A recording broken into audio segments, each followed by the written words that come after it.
Fala galera, tudo bem? Vamos fazer hoje um bate-papo rapidinho. Demorei, eu tinha falado que ia começar às 2h30, né? Tô só 40 minutos atrasado. Não tem jeito, você já viu aquele trem? Vou passar ali na clínica só para fazer um trenzinho rapidinho, mas aí chega uma coisa, chega um cliente, chega uma pessoa para conversar e acaba que a gente tem 1 milhão de coisas para fazer. Pessoal, preciso que vocês me digam se o som tá ok, porque a gente vai... As últimas vezes que a gente está fazendo no Instagram, toda vez está dando um problema com o som, que às vezes cai a conexão e o som fica ruim, né? Então se o som tá ok, pessoal, só coloca um joinha aí. Hoje o nosso a gente vai ter um bate-papo rápido, mas muito bacana, que é sobre o ambiente. Hoje eu quis fazer um bate-papo. Por que eu tô falando disso? Porque eu resolvi falar disso hoje para vocês.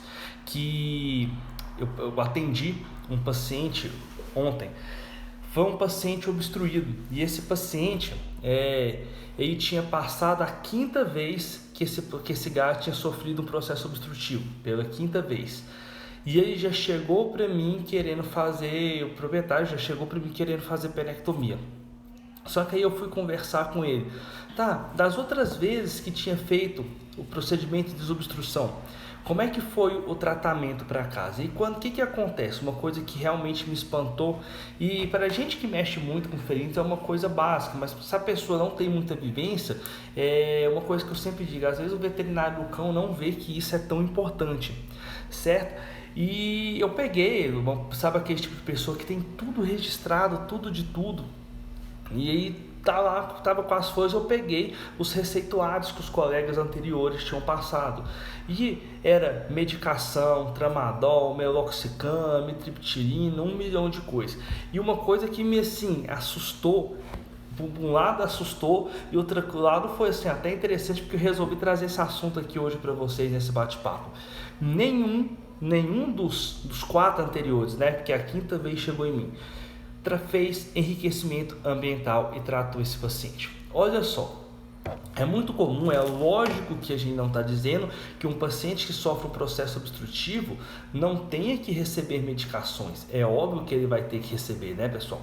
Só que uma coisa que é indispensável para esse paciente é manejo em casa.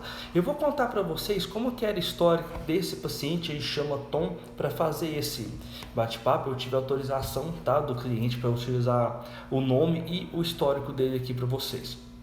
Ele mora em apartamento, tá? O Tom mora num apartamento com 3 gatos, certo? 2 fêmeas e ele. Todos os animais são castrados. E o que aconteceu? A primeira vez que o Tom sofreu um processo obstrutivo, os donos tinham viajado. E é uma coisa que acontece é super normal acontecer isso, pessoal. O dono viaja, gera um estresse, é um animal sensível, ele desenvolve uma cistite idiopática, desenvolve uma síndrome de Pandora que afeta o sistema urinário, e esse animal acaba, por causa da inflamação, gera algum coágulo, e esse coágulo obstrui aquele paciente. É algo que acontece com muita frequência. Não só a viagem, a gente está comentando da viagem porque a viagem é um fator que pode desencadear uma síndrome de Pandora, beleza? Qualquer outro, se for um animal sensível, diversas outras situações pode causar isso, pode desencadear uma síndrome de Pandora. No caso desse cliente foi realmente uma viagem, tá bom? E aí, o que aconteceu? Desobstruiu, foi para casa, ficou bem. Depois de 2 semanas mais ou menos, ele obstruiu de novo. Uma coisa que é muito importante, se você é dono de gato ou se você é veterinário, vocês dois têm que saber isso. O índice de recidivas em gatos que obstruem assim nos primeiros 28 dias pós-obstrução é muito grande, mesmo se você fizer todo o manejo ali correto, medicações, manejo ambiental. Imagine se você não fizer os manejos ambientais da maneira correta, como tem que ser feito. Então assim, muito um tiro no pé. Em um estudo que foi feito, eles pegaram estudos duplo cego, eles pegaram um grupo de animal e falou assim, desobstruiu, você vai ter só relaxante uretral, esse grupo vai ter só aumento de ingestão de água, esse vai só ter mudança de ração, e eles pegavam os grupos, esse aqui vai ter só analgésico, e eles fizeram isso com tudo. Por incrível que pareça, o grupo que teve o menor índice de recidivas foi o grupo que teve apenas aumento de ingestão de água. Então a primeira coisa que tem que colocar na cabeça de vocês, de todo mundo, pai, mãe de gato e veterinário, para passar para os clientes: não tem como, você tem que fazer um manejo ambiental para esses pacientes, eles têm que ter um aumento de ingestão de água, não tem como. E quando a gente pegou a receita, como que foi a primeira vez? Fez o tratamento, passou para casa relaxante uretral, analgésico, antibiótico. E aí é um ponto importante: se você pegasse a urinálise daquele paciente, não tinha necessidade de ele tomar antibiótico para casa, era uma urina totalmente estéril, beleza? Então atentos a isso, que a maior parte dos casos de obstrução uretral não vão precisar de antibiótico. E aí o paciente reobstruiu, foi de novo e aconteceu a mesma coisa. E terceira vez, quarta vez, na quinta vez ele já veio para mim indicado para fazer a penectomia. Em geral, muitos casos, quando já é a quinta vez, a gente faz penectomia. Já é uma situação, você pensa, já está a quinta vez que esse paciente obstrui e você está fazendo todo o tratamento correto, inclusive o manejo, aí sim é uma situação de penectomia, tá bom? Mas aí eu comecei a perguntar o histórico. E quando a gente avalia, quando a gente começa a procurar o histórico, como que a anamnese ali naquele cliente, eu comecei a perceber que o manejo ambiental da casa daquela pessoa estava totalmente incorreto.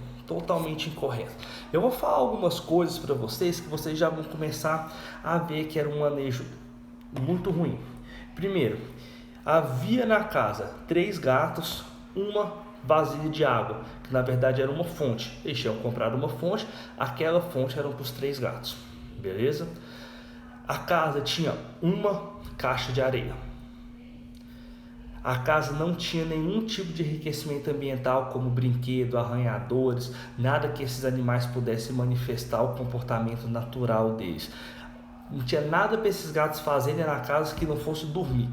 Tá bom? Então, onde que cada uma dessas coisas afeta no manejo, quando a gente fala de evitar recidivas depois que o paciente obstrui? Como que cada um desses fatores é importante? Ingestão de água. Se você tem só uma vasilha de água pela casa, você com certeza está diminuindo a quantidade de água que esse paciente vai ingerir.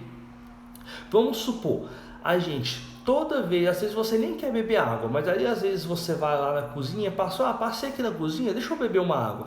Isso acontece, é super comum. E se não, você abre a geladeira, não tem água, você fala, nem queria mesmo, fecha a porta da geladeira e vai embora, vai seguir a vida, não bebeu água, certo? O gato é a mesma coisa, às vezes ele não quer beber água.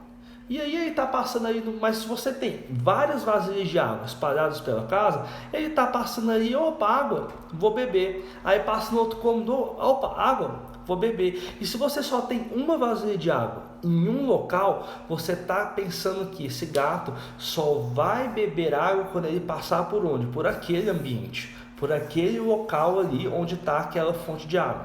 Então, ter só um vasilhame de água para um ambiente, mesmo que seja para um gato, é ruim, porque você diminui o estímulo visual do gato com aquela água. Então, se você tiver vários lugares da casa em que ele entra em contato com a água, vai aumentar a ingestão de água. É a primeira situação. Então, é importante que você tenha, em qualquer situação, ter sempre várias vasilhas de água. Outro problema, uma das fêmeas e o gato que obstruiu se odiavam, tretam demais, certo? E olha que problema, o gado que a gente obstruiu, ele tinha 3,2 kg, se eu não me engano. A fêmea, que era a fêmea que batia nele, que eles tretavam, era uma fêmea de 6 kg, ou seja, não adiantava. Se o Tom fosse brigar, ele ia apanhar. Ou seja, só tem uma vasilha de água em um canto da casa. Só que toda vez, agora esqueci o nome da outra gatinha, toda vez que a outra gatinha estiver bebendo água, o Tom não pode beber água. Ele não pode chegar perto do vasilhame de água, porque se ele chegar lá, ele vai apanhar. Então ele se limita a beber água apenas em um local e apenas se a outra gatinha não estiver lá. Entende como isso vai diminuindo a ingestão de água do gato? E lembra que eu falei para vocês, de acordo com esse estudo que eu falei, o aumento de ingestão de água é o fator que mais influencia os índices, que mais diminui os índices de recidiva no pós-processo de obstrução. Então, depois que o gato obstruiu, você desobstruiu ele, lógico, você pode fazer tudo certo e ainda reobstruir e ainda ter que passar para penectomia. Mas o que mais influencia, você pode passar medicação, relaxante uretral, mudar a ração se precisar, um monte de coisa, mas aumentar a ingestão de água é fundamental, é indispensável para esse paciente. Tá bom? Então, vasilha de água para esses pacientes, depois que eles sofreram uma obstrução, você tem que colocar várias na casa. Água corrente é bom? É bom. Então você tem que ter, para evitar aumentar o contato visual do gato com os vasilhames de água e evitar que um gato dominante, como a gatinha da casa, impeça que o gato dominado beba água. Então é a primeira coisa. Segundo fator, uma caixa de areia. A gente sabe, pessoal, que o ideal de caixa de areia é que tenha a quantidade de gatos mais uma. O exemplo que a gente está dando, se eles têm 3 gatos em casa, ele, em teoria, devia ter 4 caixas de areia. Mas, pessoal, a gente tem o ideal e o que dá para a gente fazer. Pelo que o proprietário me descreveu da casa dele, com 3 gatos, é inviável. Não tem como ele ter 4 caixas de areia ali. É simplesmente impossível, tá bom? Só que a gente tem que fazer o quê? Colocar o mais próximo da realidade. Se o ideal é que tenha 4, vamos tentar colocar 3 pelo menos. Por quê? Pensa comigo, a mesma situação. Se esse gato ele tá precisando urinar, ele quer urinar, e tem uma caixa de areia aqui, uma lá em cima, uma em outro cômodo ali. Se ele passa ali, opa, tem um banheiro, vou urinar aqui. Às vezes ele sabe quantas vezes, perguntar para vocês, quantas vezes a gente está com vontade de urinar, mas a gente não urina porque está com preguiça. Às vezes o banheiro está longe.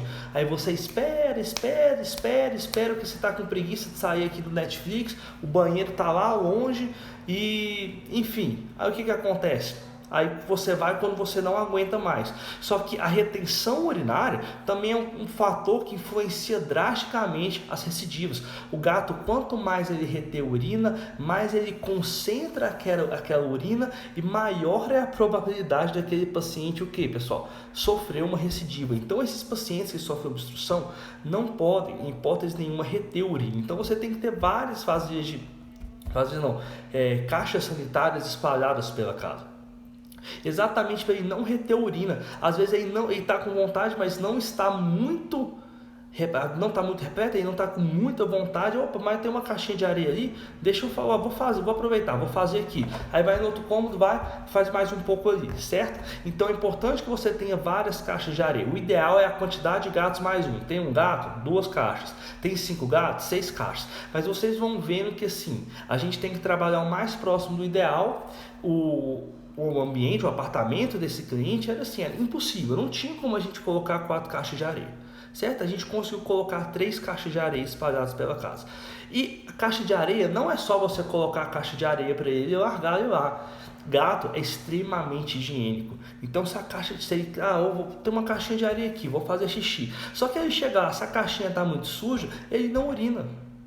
Quantas e quantas vezes, quem tem gato aqui, rapidão pessoal, só um minutinho.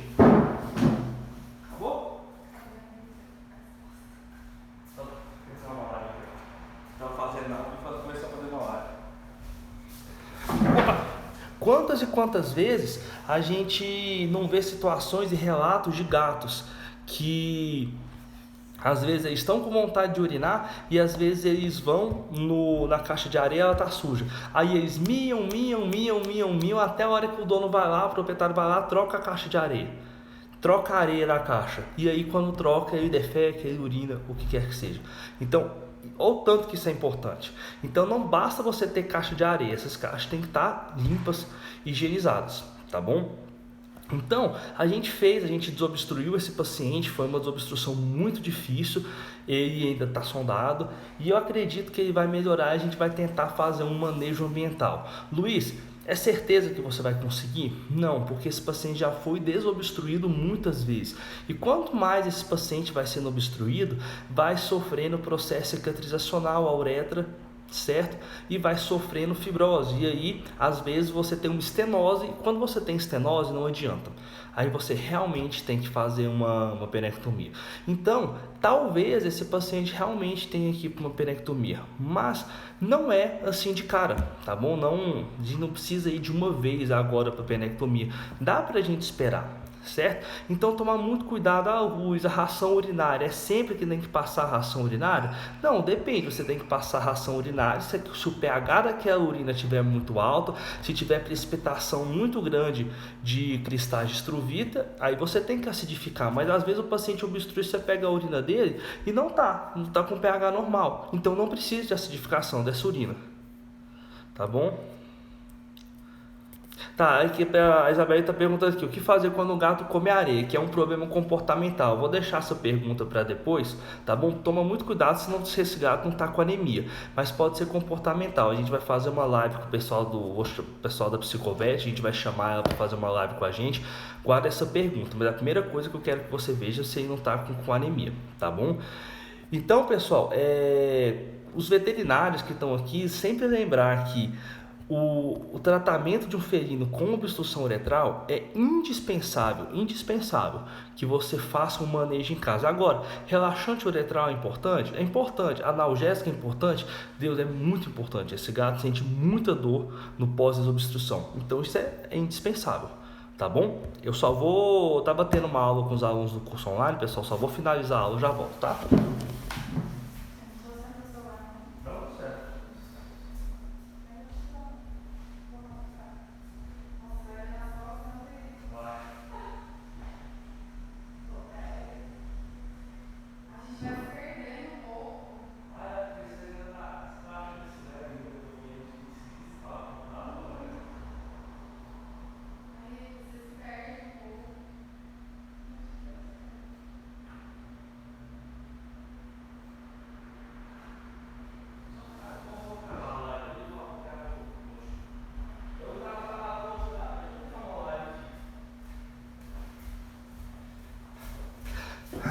Galera, me dá 10 minutinhos, eu vou finalizar essa live aqui, que eu vou ter que resolver uma treta aqui, porque a gente começou a live aleatório, tá?